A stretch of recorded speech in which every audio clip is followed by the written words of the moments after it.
తెలంగాణ రాష్ట్రం భద్రాద్రి కొత్తగూడెం జిల్లా దుమ్మగూడెం మండలం రేగుబల్లి గ్రామంలోని అతి నిరుపేద కుటుంబానికి చెందిన రాయపుడి ప్రవీణ్, స్టెల్లా అనే దంపతులకు 14 నెలల ఎల్లెన్ అనే చిట్టి పాప ఉంది.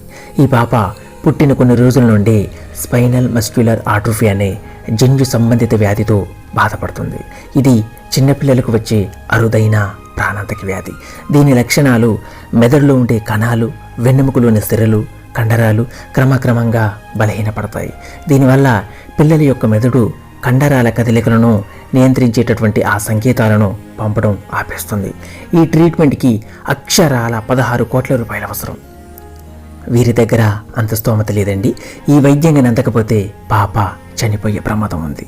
పాప తల్లిదండ్రులు ప్రస్తుతం దిక్కుతోచని స్థితిలో ఉండి కన్నీరు మున్నీరవుతున్నారు.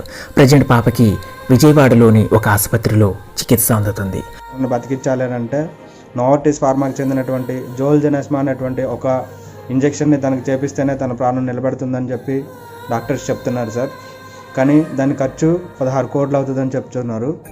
ఒక సాధారణ ఉద్యోగిగా అంత స్తోమత నాకు లేదు సార్. నేను చేపించగలను కలలో కూడా ఊహించలేనటువంటి పరిస్థితిలో ఉన్నాను. కాబట్టి ఎవరన్నా ముందుకు వచ్చి మా పాపని రక్షిస్తారని, తనకి ట్రీట్మెంట్కి హెల్ప్ చేస్తారనే ఆశతో ఈ వీడియో చేస్తున్నాం సార్. దయచేసి మాకు హెల్ప్ చేయండి సార్. Thank you.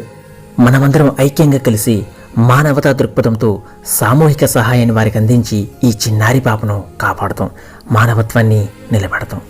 సహాయం చేయలేని వారు కనీసం షేర్ చేయండి, అది కూడా ఒక రకమైన సహాయమే. ధన్యవాదాలు.